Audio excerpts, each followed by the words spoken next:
For August alone, there were more than 3,500 new COVID-19 cases, the highest monthly totals ever.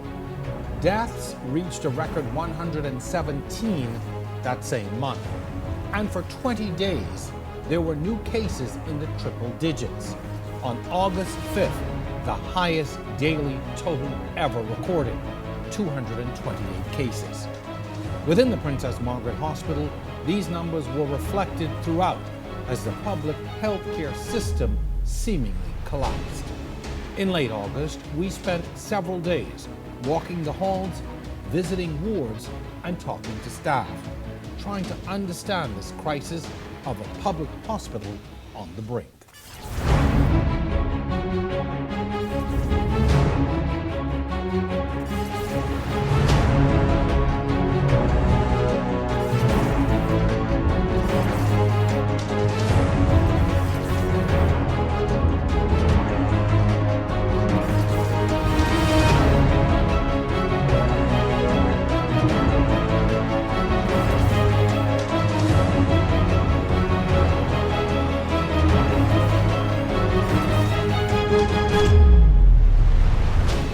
They are among the most vulnerable.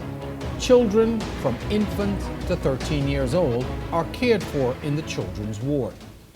As spaces decrease and cases soar, parents can no longer visit these sick children, thanks to COVID. We speak with our parents daily. We call them by phone. We give them updates. For our smaller kids, we do video calls where the parents are allowed to see their children.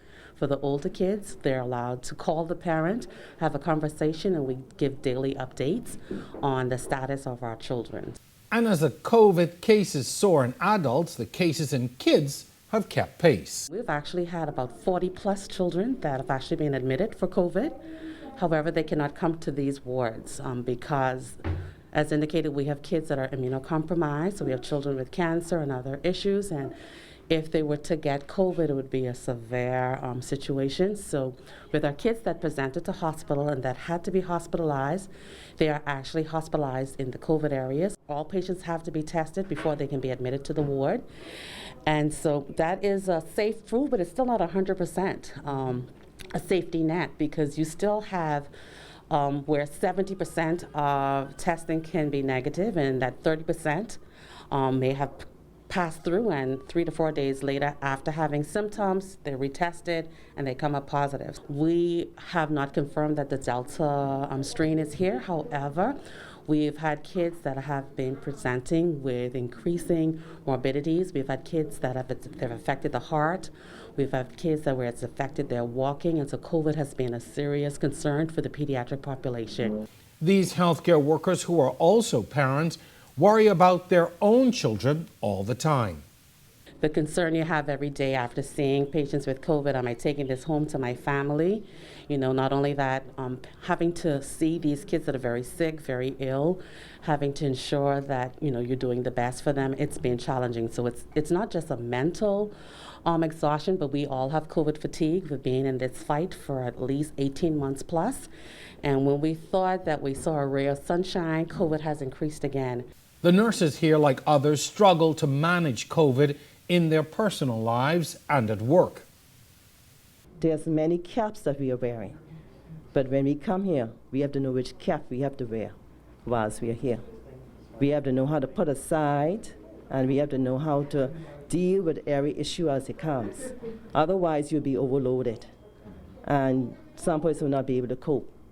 But I thank God I have a good family support. We have a good nursing and doctor relationship. We can talk to each other. We know how we can share what's going on rather than keeping everything inside. When we see that any one person is getting overwhelmed, we move them out, put in somebody else, give them a break. No visitation presents new challenges each day. I know it's very hard for the kids, and we try to distract them as much as we can. We have different ways of playing with them. You have the TVs put on the different entertainment, cartoons. You try to take them down, play with them as much as possible. We have some of the nurses who will take them for a walk as well. Push them in the push and carry them by the window, let them see the outside. As much as possible, we encourage the parents to utilize the phones. And if we feel as if they are not calling, we'll call the parent and say, we realize you didn't call today. Here is a picture of the baby. This is what's going on. We have some parents who are going to call you every minute on the minute. So we realize that's normal because that's their child. And the child has never been away from them before. So they're going to be anxious. They're not seeing the child. They're not seeing what's in the environment, what's going on. And as a parent, I know you want to know, see that person eyeball to eyeball to see what's going on. And so that touch, they want to see what's going on, because sometimes they say the camera make us look as if the child lose weight, the child's not eating, the child is crying too much, the child eyes swell. So we have to reassure them and call them often and say, no, the baby's going to miss you. We know the baby's going to miss you, the baby's going to cry. The hospital's state-of-the-art newborn ICU, known as NICU, is touted as the best in the Caribbean. Here is where they care for the sickest babies. Most are premature, some as small as 1.5 pounds. As more COVID-positive mothers present at the hospital, possibly in distress, the NICU steps in for suspected newborns. Once that baby presents with problems post-delivery, that baby's admitted here. That baby is transported here in a transport isolate, and it's taken down to our isolation area that we have assigned for COVID, and that baby's managed here. While the mom is still COVID positive, she would not be allowed to visit. Once her test has come back negative, she would be allowed to come up and see her baby. But while her baby is here, we would call her every day and speak with her on the phone. We would also send her pictures of her baby and let her see how the baby is doing. And when she's discharged, then she's allowed to come up and see her baby. And that's meant no visitation for new parents as well. We are still trying to be parent-friendly. We are still trying to keep that atmosphere going. So if the babies are ill, like the babies that you saw on the ventilators, we allow the parents to come up and visit with their babies. Babies who are breastfeeding. We sometimes have babies who don't like to take the formulas, so we have to address that. So to show that we are still that caring unit, we allow the mothers to come in and breastfeed at least for 15 minutes or half an hour with their babies. But it has been a game changer. And stressful is how many healthcare workers describe the conditions. Each time you encounter a patient or a suspected patient, you have to keep in mind prevention protocol, COVID protocol. So in your mind, you're making sure that you're going through things thoroughly to prevent the spread of COVID. There's constant cleaning. Each shift, each half an hour, we have to constantly clean. So that's a challenge. Mentally, it takes a toll of you, because to see babies come in so young, suspected COVID, diagnosed COVID, and then the fact of losing their parent. Every other day you're hearing someone say, hey, this nurse is downstairs or in Good Samaritan diagnosed with COVID, and later on a day or so you hear that person died. So it's sad. With more and more new mothers presenting with COVID, it's left some of the newborns orphaned. We are fortunate to have a cadre of hardworking, dedicated, committed, experienced nurses who look after our babies. They're the ones that spend the majority of time at the bedside. Working among newborns susceptible to any infections, the NICU staff bear a bit more of the burden. Well, as you walk through the halls of the hospital, you're cognizant of the fact that you may be passing someone who's infected, and you don't know. So, of course, you wear your proper gear. You have to be particularly meticulous in your hand hygiene, wearing your mask, not touching your face, and so on, covering up. That's very important. Fortunately, among the many babies we've cared for whose mothers were positive, to the best of my knowledge, we've only had 1 positive babies. So we do isolate the babies. We take particular care to wear our PPEs for the first day. And after 24 hours, we test our babies to see if they're negative. Once they're negative, then we treat them like other babies. In obstetrics and gynecology, the rise in severe COVID cases has magnified the long-existing space issues. We have had to shut down our day unit services to accommodate extra load of clients, ill clients. We have had to truncate our surgeries, gynecological services, and it has left many a client unhappy because of things that other folks may have considered mundane, patients who are bleeding, patients with fibroids, pre-cancer cases, things like this. And they're affected because the surgeries cannot get done because of the situation when it affects the hospital. Then there are the staff exposures. This third wave, like 3 to 4 cases every day. We have lost patients, we have lost midwives. At one point, I had almost like 14 residents out, sick. Can you imagine how the service runs then? You still see the parties going on. You still see the get-togethers going on. And that's fine. The pregnant client is not at these parties for the most part, but you take it home to them. You take it home to your loved one. You take it home to your girlfriend. You take it home to your fiancé. You take it home to your wife. She gets ill because this third wave is now affecting many young people and many pregnant clients, in my estimation. The message, again, is to protect yourself. Please adhere to the rules and regulations that the government has put forth in terms of sanitary measures. How do you carry yourself, vaccination, things like that. Because at the end of the day, people are not really seeing the spill-off effects here in the hospital. And, people are dying. Pregnant women in the advanced stages are already challenged with lung capacity. COVID further reduces the oxygen to the body. And then there are the isolations with almost no bedside care. At times we may have to try and push for delivery to actually get the baby out, and then more aggressive work could be done with the mother. Sometimes it just doesn't happen. So it is as if, and I've heard other colleagues say it's like being an asthmatic gasping for air. It's like 10 times worse than that.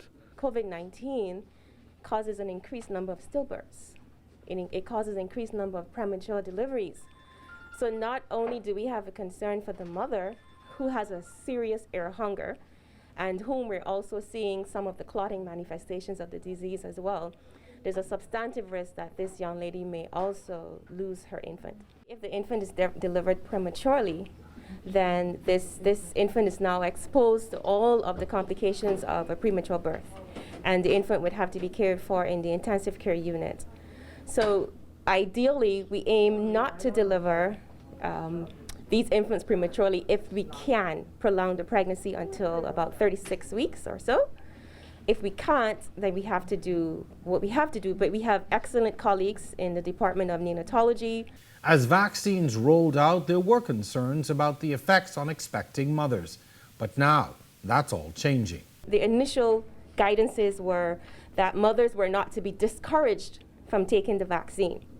If we look at the guidances as of late July, August, the recommendations is such that women are strongly recommended to receive the vaccine. And the vaccine that is in-house that is recommended for these women is the Pfizer.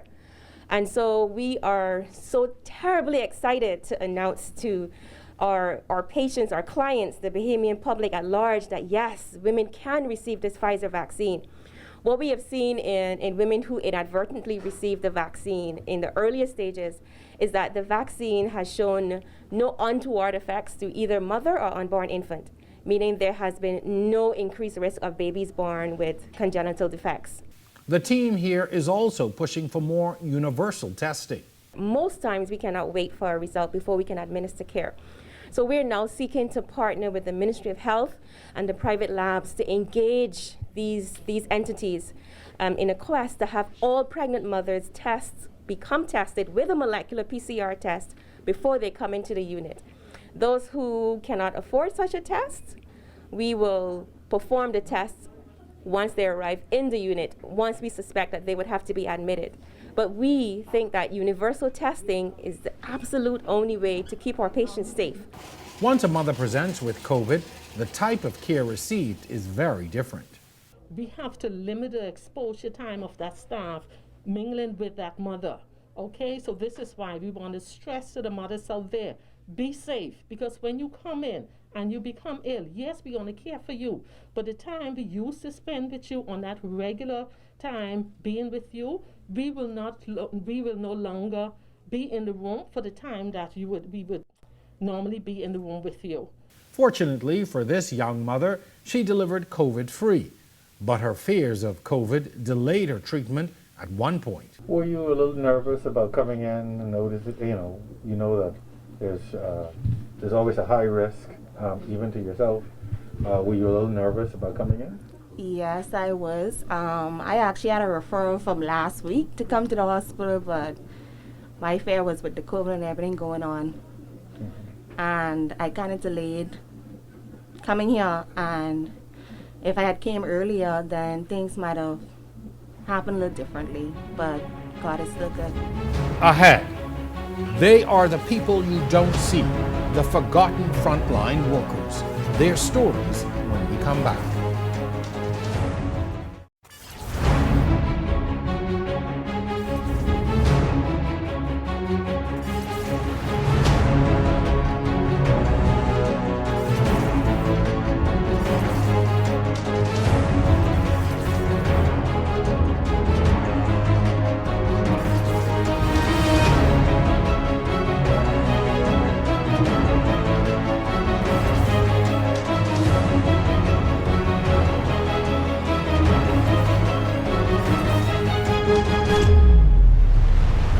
For the On the Record team, this was a journey of discovery. We met and talked with so many who are often unseen or overlooked. They aren't the face of medical care at the Princess Margaret Hospital, but they are no less vital to patient survival. They indirectly help with the diagnosis, care, and well-being of the thousands who come here. Every patient in the hospital must be fed 3 meals a day. The team in the food services section makes that happen. Meals for all staff and public are prepared here in the hospital's kitchen. At the beginning, we were nervous at it, but we adjust ourselves to it when we get information, and we realize that we have to do the work.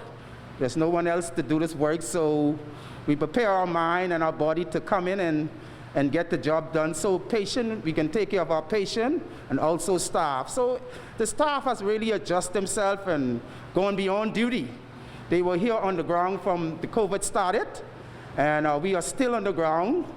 And for this section at least, some improvements are happening. They are upgrading the air condition, that is being done. They're changing the ceiling, all the ceiling is being done. And they're improving the stores and every area of the kitchen. We have seen change now happening. Okay, and we are also introducing our new menu. We have new menu we introduced, a healthy choice. Patients have healthy choice menu now, and it's a 2-week menu plan, and it's been going pretty good. And helping to create and maintain healthy meals are the dietitians. We work together as a team. So as the dietitians, we help to guide what the menus would be. We also help to guide how those meals are prepared so that our patients' needs are met. Because of the type of patients that we have here at the hospitals, we have to make adjustments and modifications to their meals to assist with their healing process.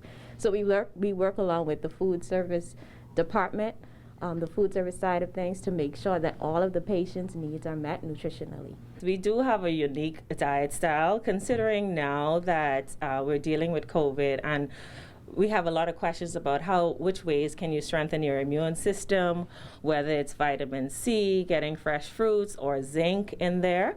So we have to now come up with more information that speaks to the condition that we're in now with the pandemic.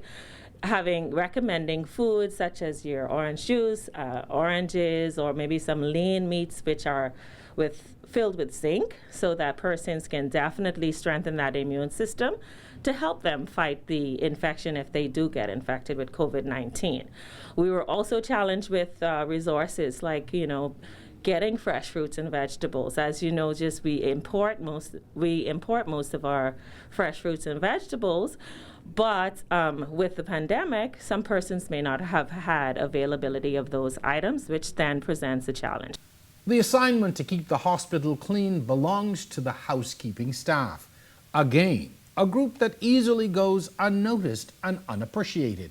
yet they form a part of the frontline force. Without surface cleanliness and infection prevention, the pathogenic burden would totally destroy us.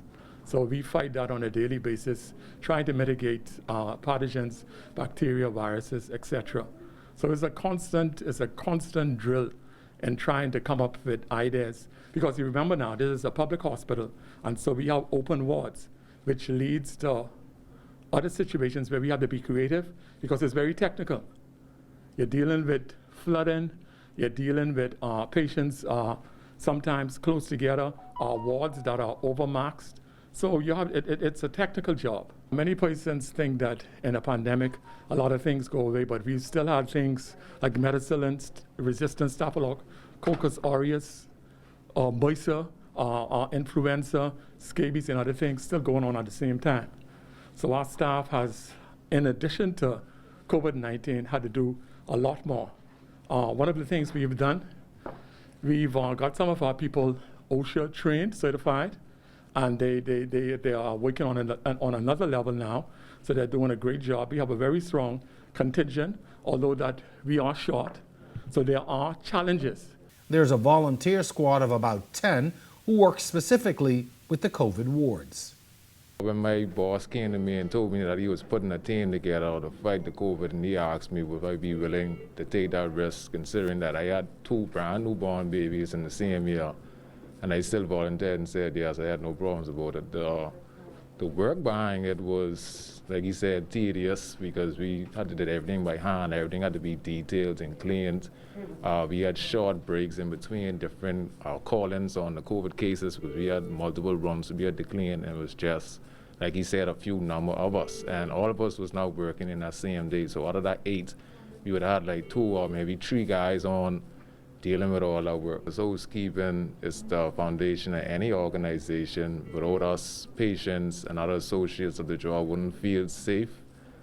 They wouldn't want to come to work if the place is not clean, sanitized, and dealt with.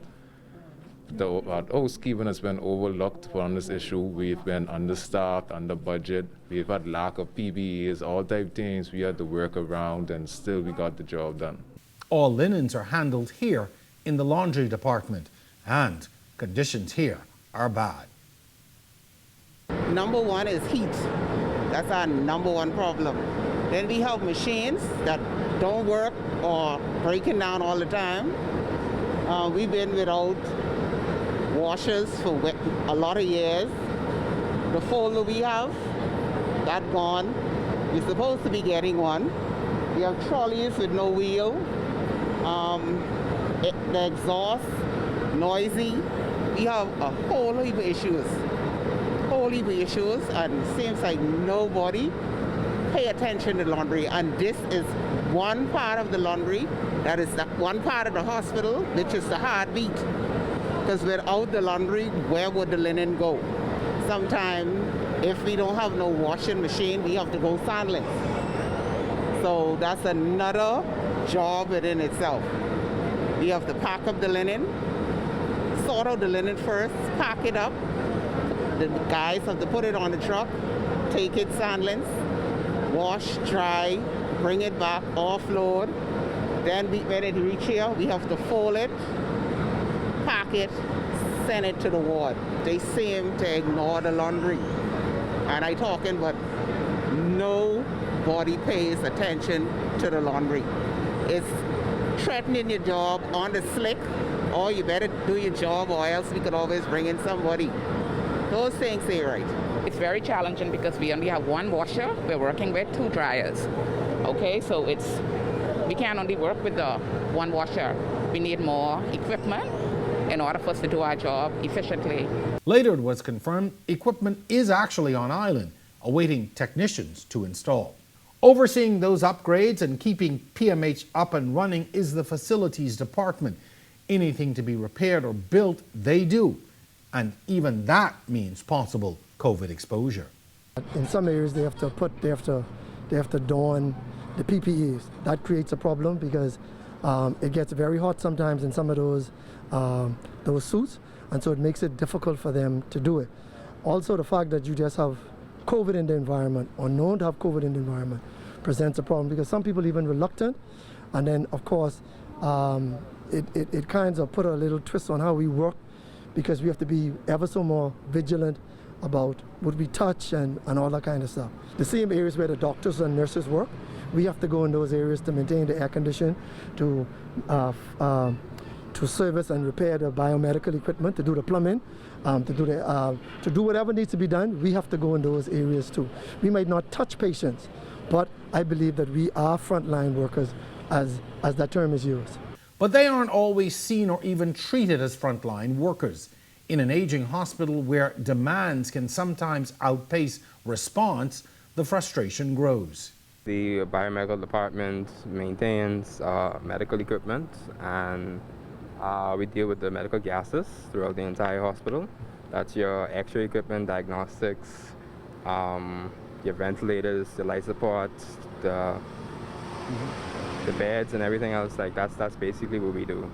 With the heightened demand for oxygen, now more than ever, biomedical foremen are needed. We take the oxygen tank directly to the patient's bedsides, and as they go down, we have to refill them. Bomb as well and fire, the external company comes in, so it's a lot of manpower, and there's a lot of people in our department who refuses to go inside those areas. Right now, A&E has at least, I think yesterday, if I remember correctly, 40 patients, all on 15 liters, and that's the highest you can go when you're using regular oxygen directly from the tank. And a couple mornings, we come back here, the room is empty. There's no oxygen tank. And I say it's very, very scary. You get the call saying that they need oxygen and you have nothing to come and bring to them. If none of these things are in place, the doctors can't work. I mean, you can't have an ICU without the beds, the monitoring equipment, the test equipment, the diagnostics equipment. They wouldn't even know what the patients have. So I don't understand why only nurses and doctors seem to be important. If I don't do my job, they can't do theirs. Everything the doctors and nurses touches, we also touch as well.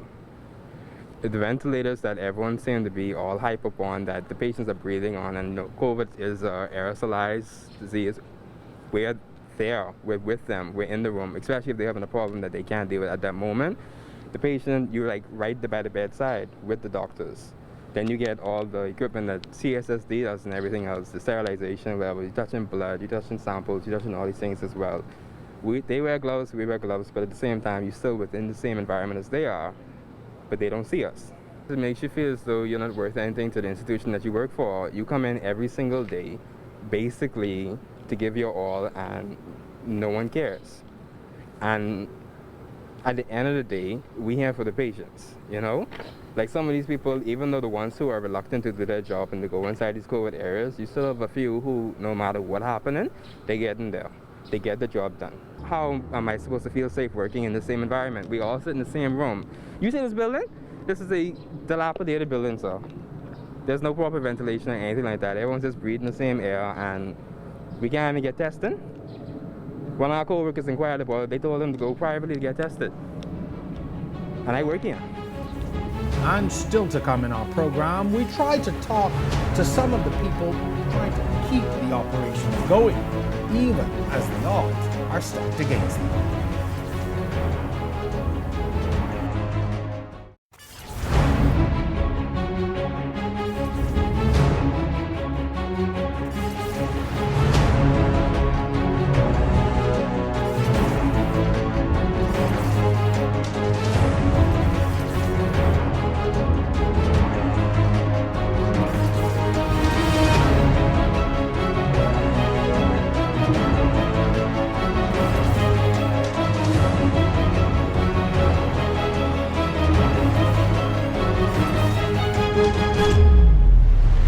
Amidst the chaos and changes brought by the pandemic, there is a major revitalization project taking place within the Princess Margaret Hospital.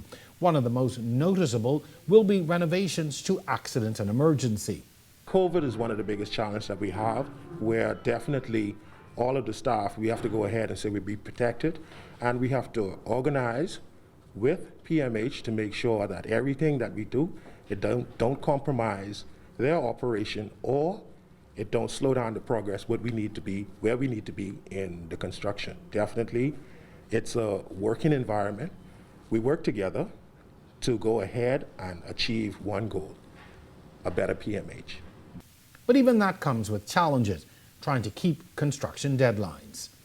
Here it is, you have on the outside, people need health care. We're doing the construction rigorously, and we're trying to get it done in an appropriate time. But with COVID, the challenges are there. PMH is doing the best they can, and definitely Inline Project is doing the best that we can to accommodate everything that's going on in the hospital and not compromise anything that in the hospital is doing inside and what we're doing on the outside, and trying to keep everybody safe at the same time. Also currently under construction, Male Surgical 1 and the former operating theater. It's going to give us another patient area where we can actually, if need be, take care of infectious patients. It would be in the best interest of us and Bahamian as a whole not to have all of our assets outside in the tent, which is subject to inclement weather, and also we're in the hurricane season.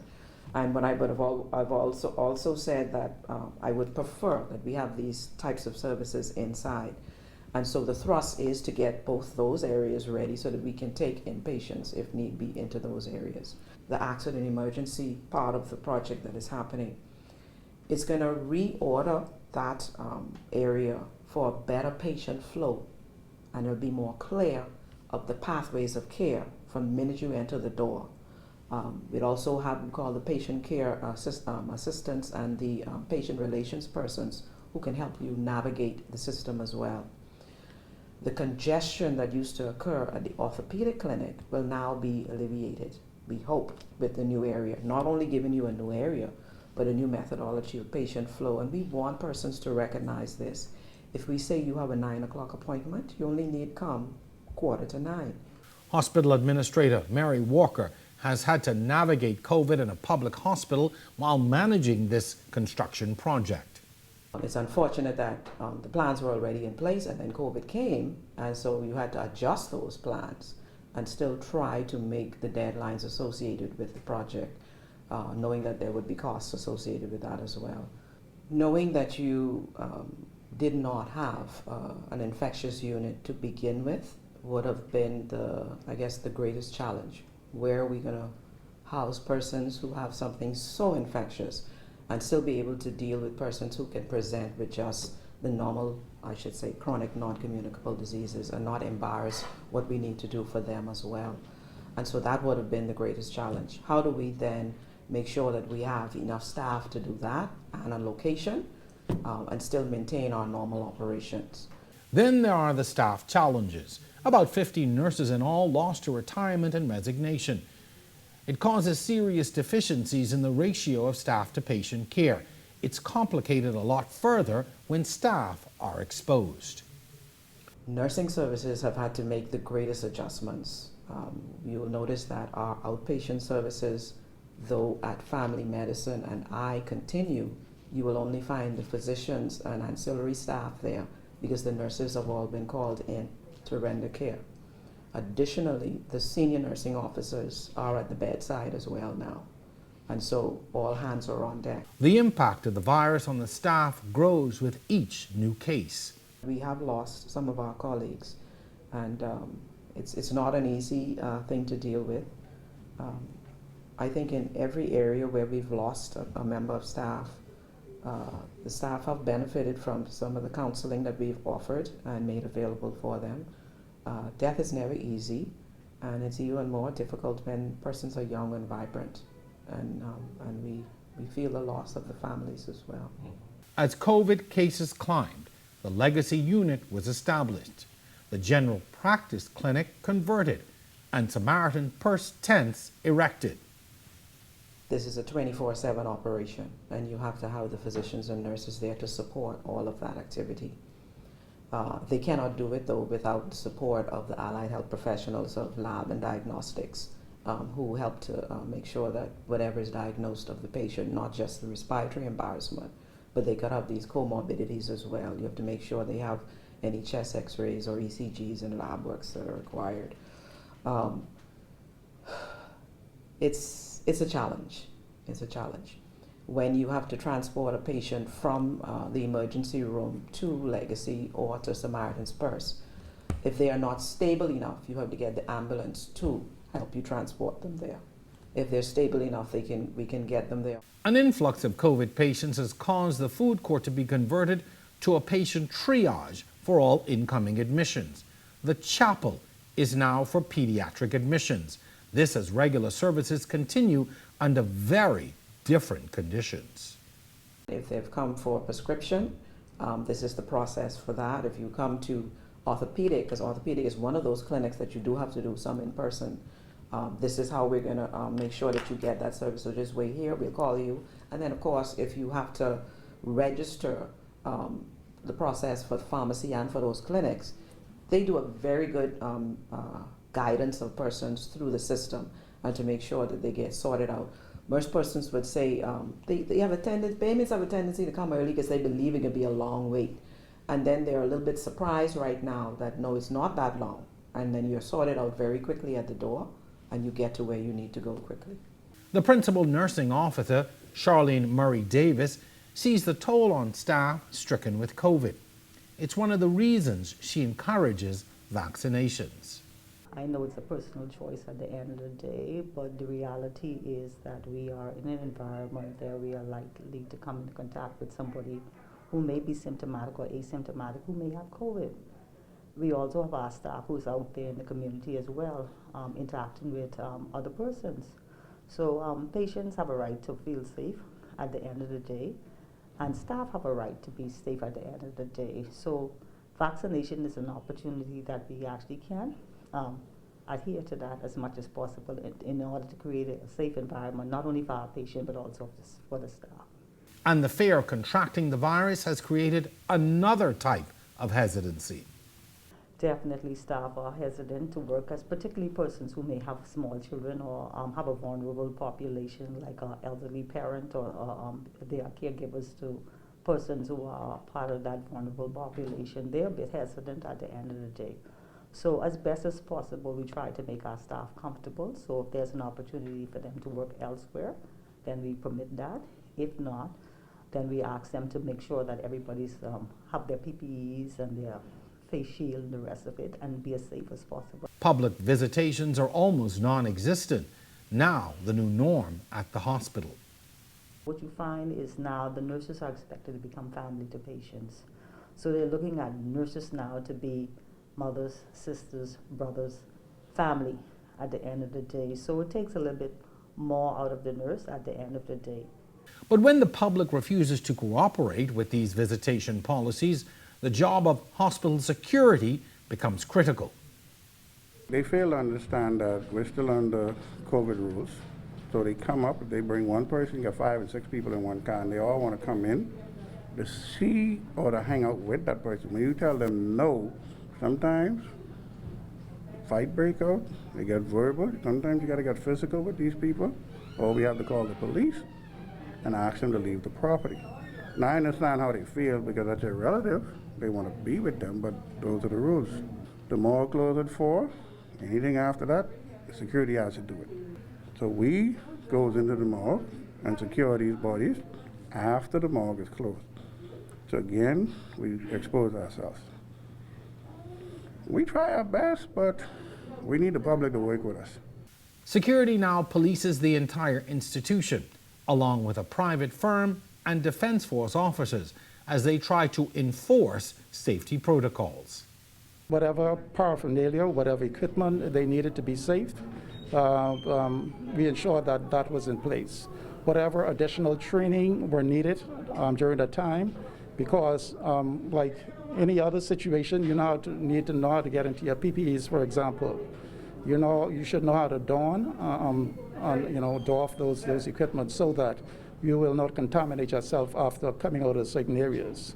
Now, because the officers, they still continue to deal with all aspects of the hospital. Emergency is coming in. You'll probably have a gunshot victim. Going out to deal with a gunshot victim, you cannot put yourself at risk. As the COVID crisis worsened, hospital administration had to figure out how to keep outpatient services open while limiting movements within the hospital itself. Everybody that has a referral or a discharge letter leaving hospital and needing to come to any of the specialty clinics in PMH, once they have that letter, they would send it into the scheduling unit. The scheduling unit would then go and get that appointment for them, give them a call back with their appointment date and time, whether it's in person or telemed that we're doing right now because of COVID, and we'll let them know that information. So when it is time for their appointment, they are aware of what's going on, what time they're supposed to come, and we have a better idea of the flow of traffic. At the only public access points, patients are directed to the clinics through a waiting and numbering system. Once their number is called, they would enter the registration area to the next available clerk to serve them, and it's more intimate, more patient confidentiality, so persons aren't exposing what they're coming to be registered for in an open floor space, and they'll be served in that capacity. If you remember before, we used to have the lineups at the windows, so when you go to the window and you talk to the registration clerk, there was no real intimate setting. Everybody could hear what you're registering for, and so that was important in that aspect. Before, they used to come, bring their referral, go to the clerk, a lot of paper transfer, a lot of talking to people. Now it's everything virtual, over the phone, over WhatsApp, sending the message, and then we contact them back. Telephone operators are at times the only link between patients and the outside world. This is on top of the regular call volume, messaging, paging, codes, and disaster response they perform. Now that COVID has stopped visitations, there's a lot more phone traffic. The biggest problem that we have when persons calling in hospital to call to A&E to find out the condition, or even if their family members are there, is that at A&E there's no answer. So when the call comes back to the operator being the compassionate persons that they are, they try to assist them in any which way that they can, by probably calling patient relations to see if they can get any feedback as to the person's whereabouts or condition. You would think with so little public contact, these ladies would be relatively safe. Well, not so. I am considered high-risk persons, and since the onset of COVID, I've been coming to work because my job I consider to be very important. Don't care what circumstances it is. So I try to come out to do my best. It's a little frightening, but the work still must go on. It was very, very important for me to get vaccinated because of my medical condition. I just wanted to feel safe, and then around my colleagues and my home base. Up next, we take a look at the effects on some of the most highly skilled experts helping to diagnose and track this deadly virus.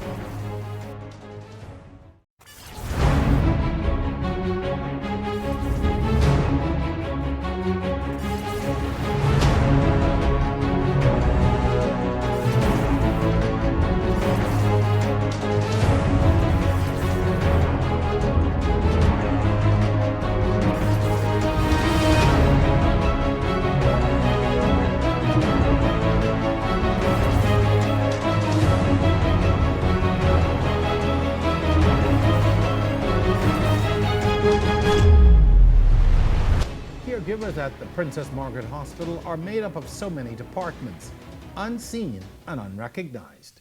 They are the links in a chain of care in a virtual spin cycle since March of 2020. One such area is radiology, where imaging and chest x-rays are done. This is what a normal chest x-ray would look like. This is the heart, which we should always see, and these black areas are air within the lungs. Typically in pneumonia patients, a regular pneumonia typically will start from the middle aspect and it'll move itself outward. The reason we could define that this is a COVID pneumonia, not a typical pneumonia, is because these white patchy areas, they start here at the periphery on both sides. Then they work their way towards the center, which differentiates a COVID pneumonia from a regular pneumonia. And why is that? What causes that? That's how the virus is behaving. It's purely based on how the virus is reacting within the lung fields itself. So it is made a very definitive and clear distinction between a viral pneumonia or a bacterial pneumonia or a fungal pneumonia. And what typically would a patient like this, what kind of symptoms would they exhibit? Extremely short of breath. They could hardly breathe with this. It gets progressively worse till all of this becomes completely white. This patient actually is already intubated. So this is the tube into their chest. And as you see, that tube came out of their mouth and it's all the way down. This is where it's actually stopping. It stops here to try to push air into here, which is clearly having a hard time, as you see, because you got nothing but white. You have one little pocket of air. This is the patient's normal air now. You got one little patch here, one little patch there. You barely have any air left. Yeah. And that's why this patient is intubated. Once a patient reaches this stage, what are the chances of survival? God be with us, we don't know. There's no determination. Again, at this stage, if it does not improve, by this time, this patient has already been given everything other than the kitchen sink in terms of medication. And it just has progressed to this. So now it's just about, will you respond or will you not respond? If they respond, they're usually going to have what we call long-term effects, meaning even though they will respond, they will be constantly short of breath for a long period of time, possibly a year or more. While these scans for COVID consume most of what they do nowadays in this department, other normal procedures also continue. The result is an ever-increasing workload. Because of the social distancing and because of the use of the special procedures room for COVID itself. So that has put us down to just one room. And we now have to organize and incorporate all the patients from SRC, the outer clinics, the family islands, A&E, the 3 sections from A&E, all the wards, all the clinics, because everything comes here. And so now we have to now orchestrate all that to incorporate all them to get the procedures done. So our workload in terms of organizing and getting it done is changed tremendously.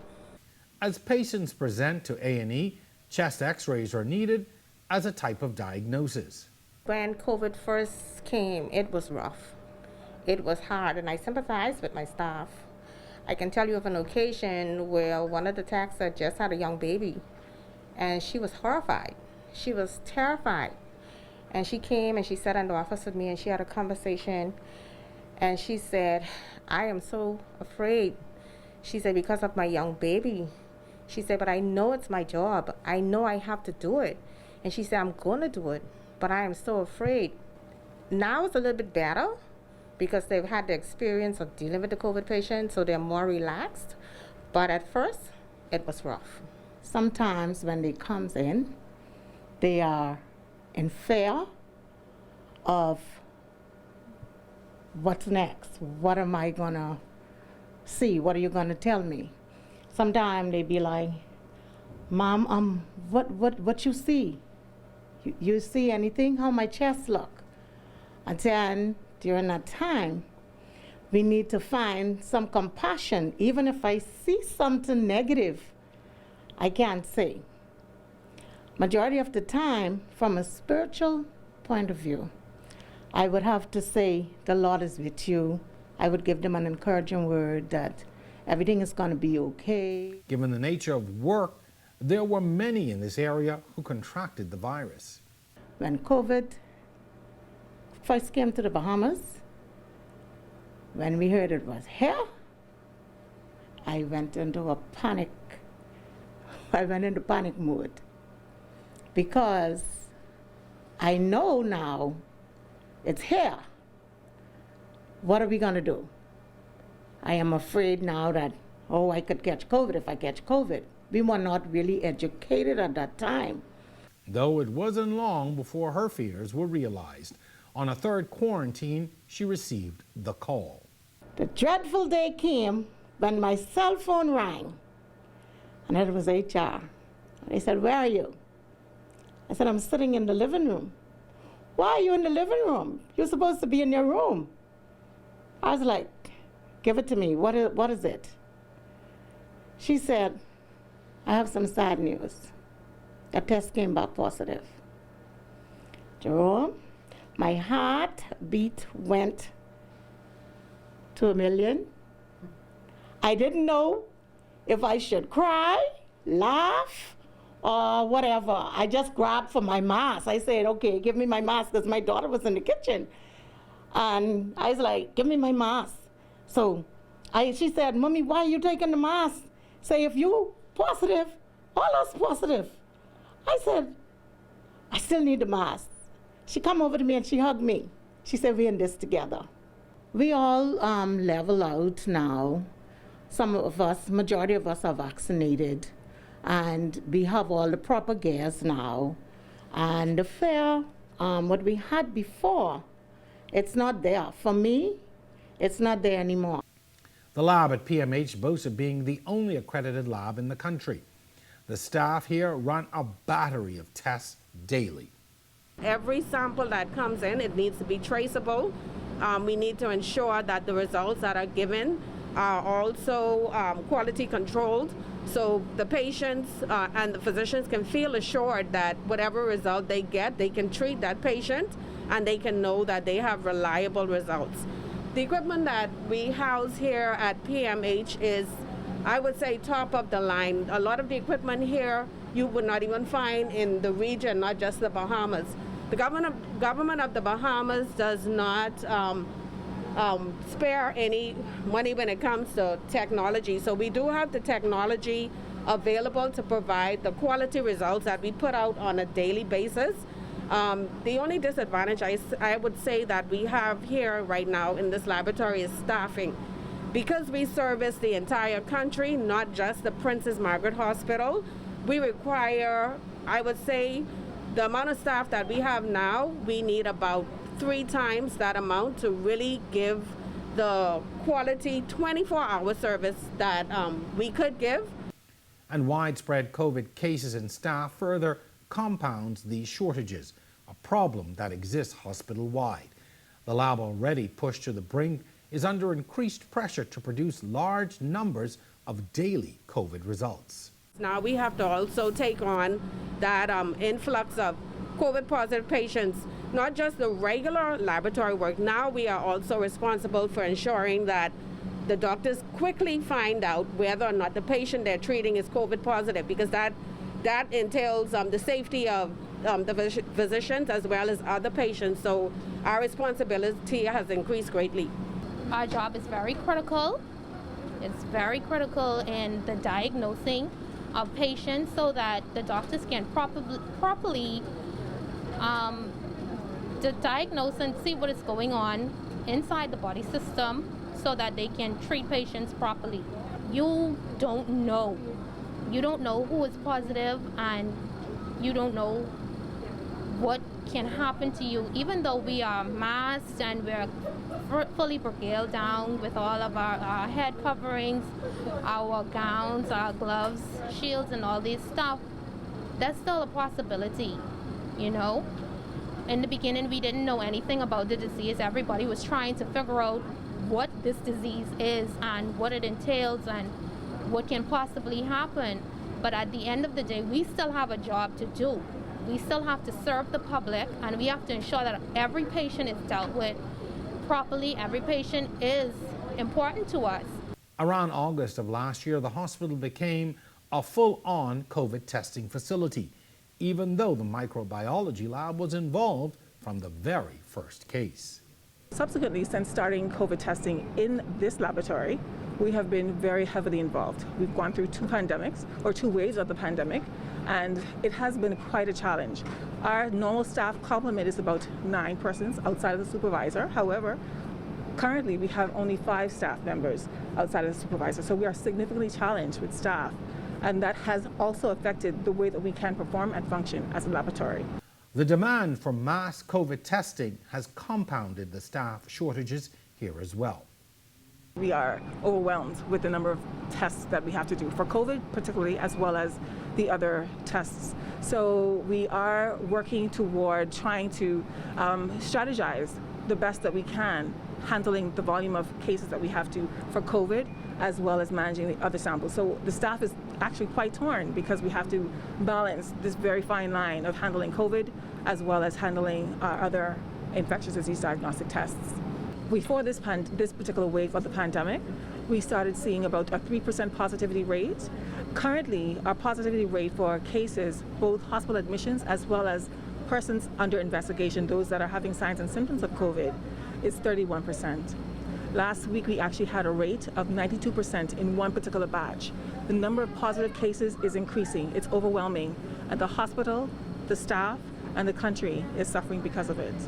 Yet for an area so crucial to the overall operations, many here feel underappreciated, having been left out of the initial honorarium payments to frontline healthcare workers. Even though microbiology actually dealt with the COVID testing, there's still applications that we had to deal with. And so therefore we were in sync. When they got samples, we got samples. And therefore, because the demand was just as great upon us, we were there morning, noon, and night, testing samples, letting doctors know if their white blood counts were elevated. Those were indicative signs to let them know this patient had an infection.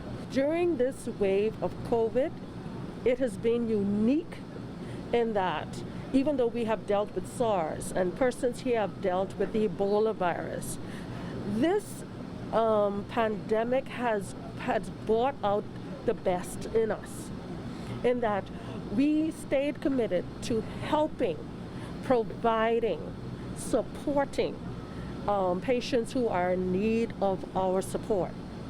And so therefore, when you commit to working hard and putting yourself in harm's way, because you don't know what it is you're picking up in here, and then you have to go home to your families, and therefore you don't know whom you are infecting, you know. So therefore, it brought out the best in us, but it put us in harm's way.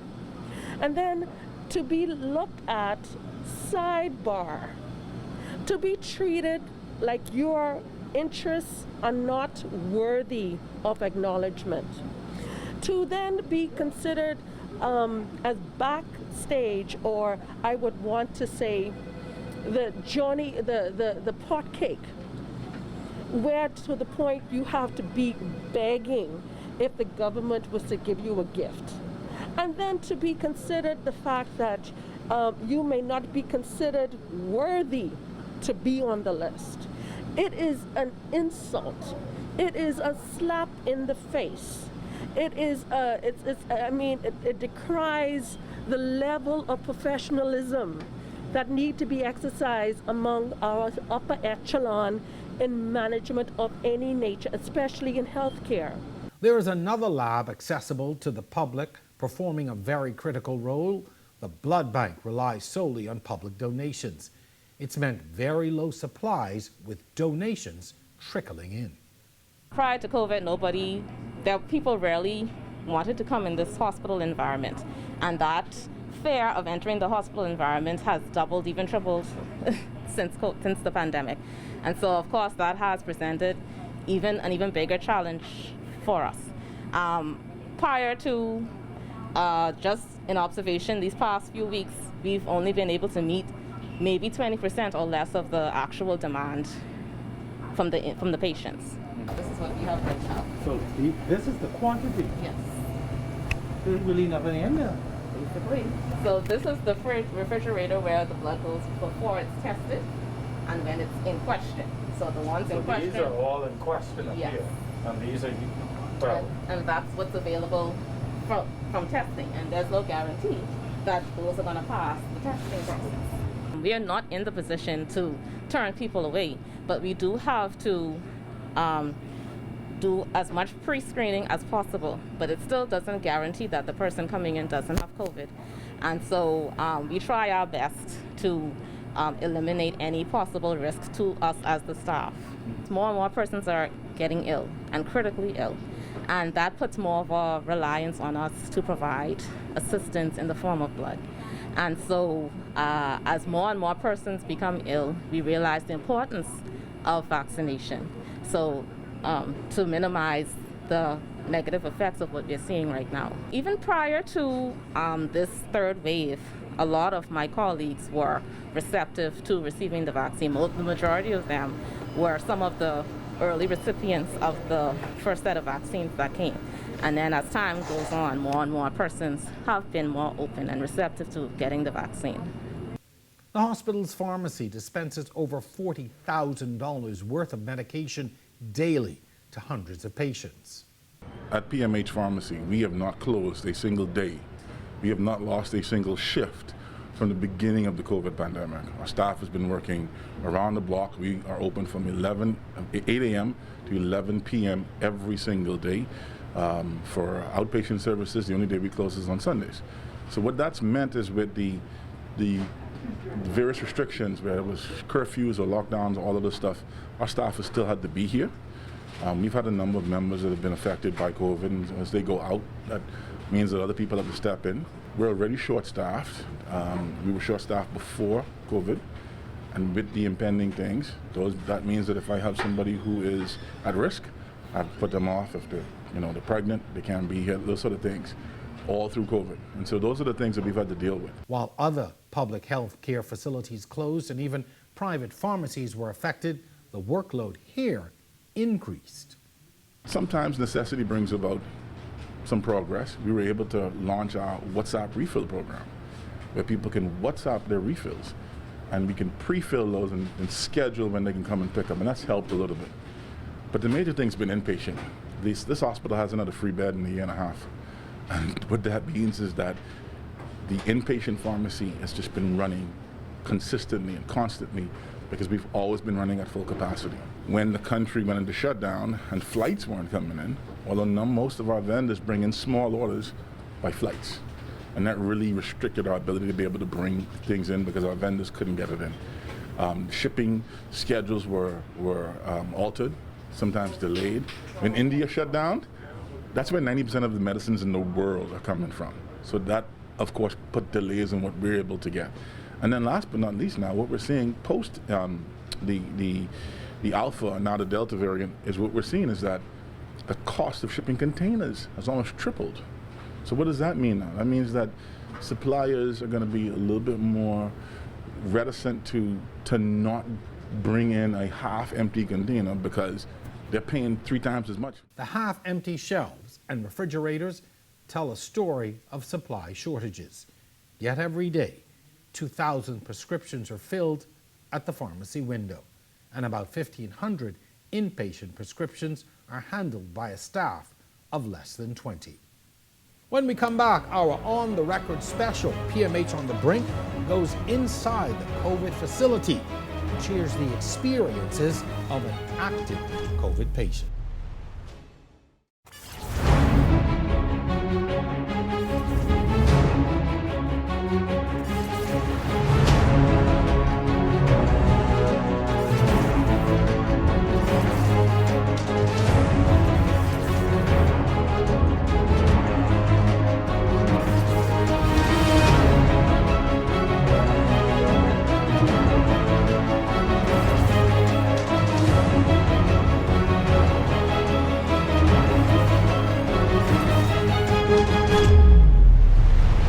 Much of the public's ire is directed to accident and emergency and related services.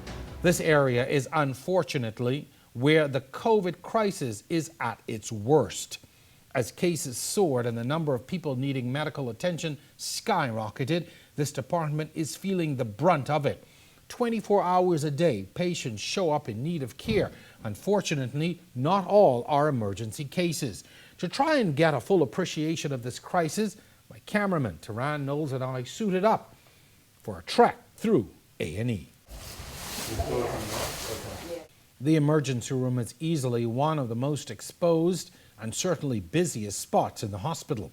A steady stream of patients makes it one of the most difficult spots to work in as well. We can't take it any longer. I wouldn't say any longer. It's overwhelming. Our doors are open 24/7. We can't say no. We have to render care. But it's very overwhelming. Very overwhelming, and we still have to deal with the day-to-day emergencies, the gunshot wounds, the persons with heart attacks, the persons with strokes. So we have all of that compiled along with the surge of the COVID cases. Overwhelming again, because you're dealing with not only the issue of COVID, but you're still dealing with the patient's underlying issues as well that could somewhat overlap. So you're not sure exactly what it is. So your critical thinking skills again comes into play. your medical background also comes to play as well. What about the patient's state of mind when they come in? What are they like? Fearful, afraid. Sometimes you ask them, what took you so long to come? I was afraid, and I'd be like, okay, well, you know, you really should have come. In your situation, you really should come. So COVID have a lot of patients very fearful. The third wave is especially difficult because of the rapid patient deterioration. One day you meet your patient conscious and alert, and half an hour later you have to rush them to the resuscitation area. So we find like this wave has been highly contagious, and so you therefore now have to delegate tasks even more effectively. You have to just multitask on another level. I think a lot of times the patients react on your energy, so we kind of just speak calmly, just assure them, just hold their hand if need be, and just for an example, but we just try to not look as fearful as we may seem on the inside, and I think a lot of times patients feed off to that. So we just reassure them that we're here for you, we're going to help you, we're going to do our best, and just once we communicate effectively to the patient, it kind of help the situation. The general practice clinic, once a place where all patients were treated, is now solely dedicated to housing and treating COVID patients. The staff here is also running on full cylinders. I have been on the COVID team from last March 15th, and this is the worst case we've seen, and this has drained me more than prior. We have no space here to house anyone, and we have been creating spaces. And we've had staff members who are sick, and right now we basically have 30-something patients in the unit with only 3 nurses. And the data is clear. The majority of the sick and dying are unvaccinated. People are afraid. A few patients who I've spoken to have told me that they want to see maybe a year from now what happens to the persons who got vaccinated, and then they might give it a try. We have only had, in my experience now, we've only had maybe like 2 persons who came in vaccinated that were ill. I don't know what strain of COVID this is, but it's not like before. People come in walking today, and by tomorrow they can't walk, they can't breathe. And so I've just seen it going from mild to severe instantly. We've tried the best we could do. We provide them with all the necessary medications, but sadly, some still don't make it. When you have to be in our position and you see people fighting for their lives, from babies to adults to elderlies, it's hard to watch every day when you come in.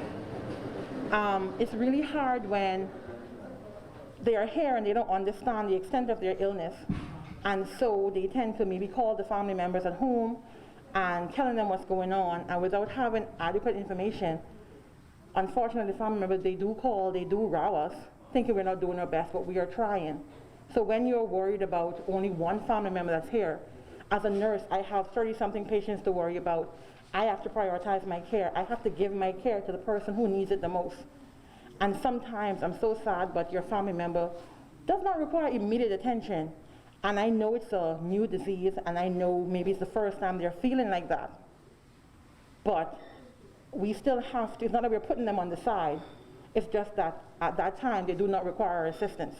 The new triage area is set up in what was the cafeteria. All A&E patients are identified and classified upon entry. Unfortunately, this is where many COVID-positive cases mingle with those non-positive patients. Most of the time, because of space situation, they come in contact with each other. We try to express to the patients that they must please continue to wear their face masks, social distance. Here in the Bahamas, it seems like that doesn't work. When persons come in and they're in respiratory distress, having shortness of breath, they take their masks off. They say they can't breathe. They're coughing. They're on the side of another person. Sometimes their relatives come with them. You express to the relatives they cannot stay in this area. We have many times been threatened by the relatives. Profanity presented to the staff life-threatened because they said, this is my mommy, this is my daddy or my child, and I can't leave them and I can't be without them. And therefore, many times we have to call security or the defense force to intervene. They are still out there partying and social gathering, and when they become infected, then they come to the emergency room and want immediate care. They don't care if we have somebody who has a gunshot wound that we have to deal with.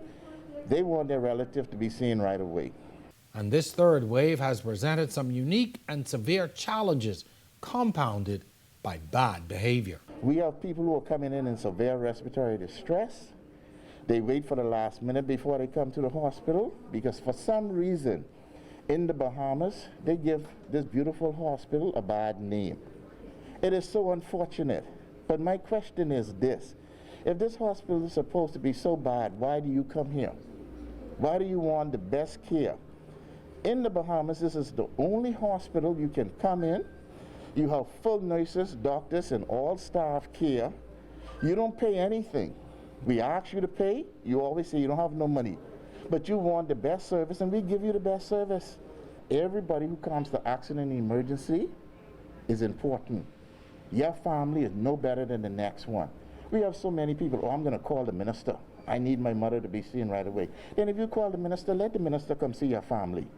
Because at the end of the day, there's a protocol. The more urgent will be seen first. The least urgent will be seen last. Patients even pose a greater risk to staff here because of their behavior. Unfortunately, many of us caught COVID from dealing with patients. Myself, I had caught it from dealing with patients who come and they lie and say they are negative and come to find out that they were positive. They went to Doctor's Hospital to the test, couldn't afford Doctor's Hospital, come to Princess Margaret Hospital and they lie and said that they're negative, and you have on the proper clothing and you seeing them, and then come to find out they're positive because every minute they're taking their masks off, they're in your face and so forth. It is very scary because at the end of the day, if you contract COVID, and we know there is a possibility of you dying, when you pass away as a medical personnel, will the government of the Bahamas take care of your family? Who will take care of your family? We put ourselves at risk. But when we are sick, who take care of us? The hospital is also saddled with a lot of bad publicity from unauthorized cell phone videos. We have recently noticed on social media there was some rain going on outside. They didn't understand. We kept patients in that area so that they could get free air flow in and out. All right? If you have them in a closed area like this environment here, the chances of you catching COVID is 100% because the air is just circulating right around. But you are out there in that area where it is so nice and a little breeze and wind blowing so that the air can circulate freely and you don't have to worry about infection. Unfortunately, it might have rained that day. Somebody goes and take photo of it and say, this is Princess Margaret Hospital. Once an incoming patient is identified and in need of treatment, there are a few treatment options. Most require critical care that must be administered under strict conditions by dedicated staff. Just maintaining the actual proper doffing and donning to make sure that you're not exposing yourself while you are in the room with the COVID positive patients. Make sure that once you are in the clean area, you also maintain the same sanitizing, hand washing, because there's a lot of back and forth interaction. Also, I would say providing the best care you could, as trying to be as comfortable as you can without being afraid, or I would say being distant from the patient. So you're still trying to give that natural nursing care that we provide to our regular patients and making them feel comfortable, making them feel like we could provide psychological support for them, because it's a scary thing for the patients, it's a scary thing for us. It was new to us, and now we have a little more understanding of what to do, as we have experienced a lot of different types of symptoms and COVID patients, some iller than others, but now we know how to handle them. So it's just keeping that and providing the nursing care that we can. For these frontline workers, they worry the message isn't getting to the wider public. You have to take this seriously because people are dying. We see this every day. It's not the regular amount of people dying. it's a lot of people dying, and it's a lot of our older population, so I don't think they take it as serious as they should take it, and they don't understand that we put our lives on the line so that you can be safe and we can provide care to your family. But are you taking the precautions to help us to lower these numbers, to keep the COVID numbers down, so that we can be able to go home someday to our families? During the second wave of COVID, Samaritan's Purse donated these tents for treatment. They are retrofitted with life-saving equipment and negative pressure rooms to minimize the risk. We were given access to tent number 5. But it would mean a tedious and meticulous donning process to put on the right protective gear.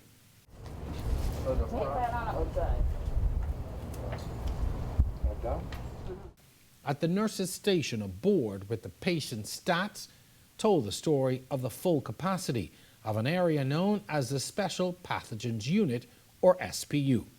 As we enter Tent 5, on the outside, there are rows of bags waiting to be collected. These all left behind from the deceased patients, a grim reminder of the lives taken by COVID. When we visited with Edward Mott in Tent 5, he had been in for a week. He believes his exposure came through a friend of his son. My son asked me to pick up his friend from work. And as I was picking him up from work, I was tired driving, so I let him drive the car. And when he get home, when he opened the door and he passed me, that's right then I know when I got it. Because a week after, he come down with it. Then after a week, I come down with it. 3 days after he started feeling ill, he came to hospital realizing the home remedies weren't working. They were saying, drink Sorosy, and people go. I started drinking Sorosy and pear leaf tea and all these things. It didn't work. I started losing, couldn't walk, started losing energy. And I decided to come here. It was too unbearable.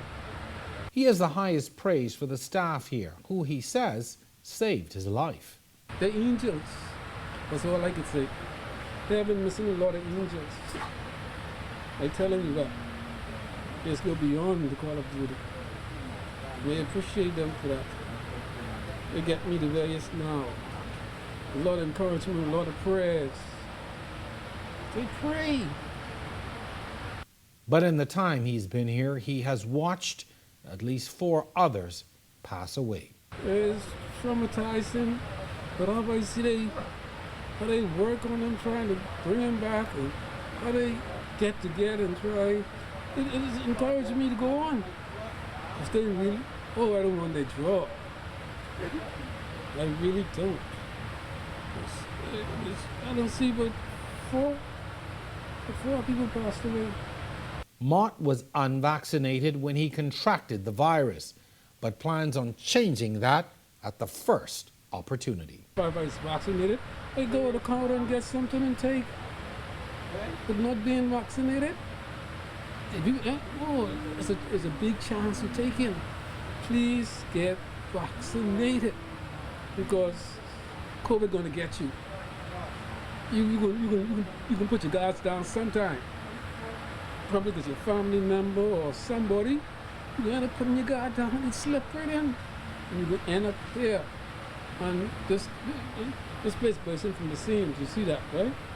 So you can be in trouble. He also admits his hesitancy was caused by misinformation. I hear in all the TV, the chip, and they putting all this magnet and stuff. The young people saying that this is the mark of the beast and all this. That's why I didn't really get it. But now, 4 weeks after I leave this place, I go under the trail to get vaccinated. This is really hard. COVID don't play. I want everybody to take it seriously. It don't play. To bring you back to a baby.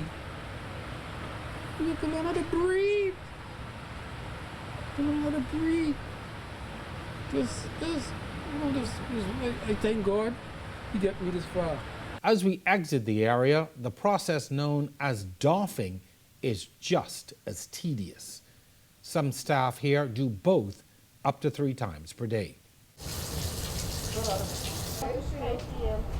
Upon our return to the nurse's station, we realize a patient's name has been erased from the board and added to the list of COVID deceased.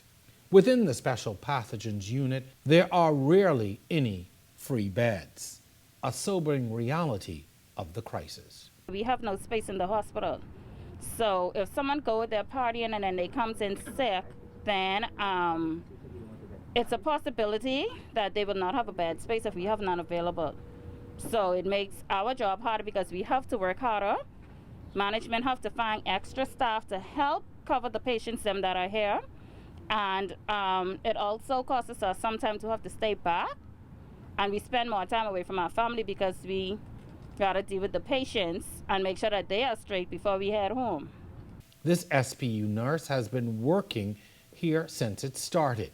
She was among the unfortunate, though, who caught the virus and was hospitalized in the Doctors Hospital West facility. When I got to Doctors Hospital, I told the nurse I cannot breathe. And that was the last thing I remembered. I was intubated on life support for 3 weeks. No blood pressure. I had to be on anatropes. At one point, they were thinking of doing dialysis, but they waited and they watched my blood results and they started to come down. 3 weeks later, I woke up, not remembering anything that happened in that 3 weeks at all, nothing. No pain, I remember no pain, no discomfort, no shortness of breath, nothing. 1 week after coming off the ventilator, I was able to go home. But the experience in that week, when I realized where I was weak. I couldn't move my hand, I couldn't feed myself, I couldn't move from side to side, I couldn't do anything.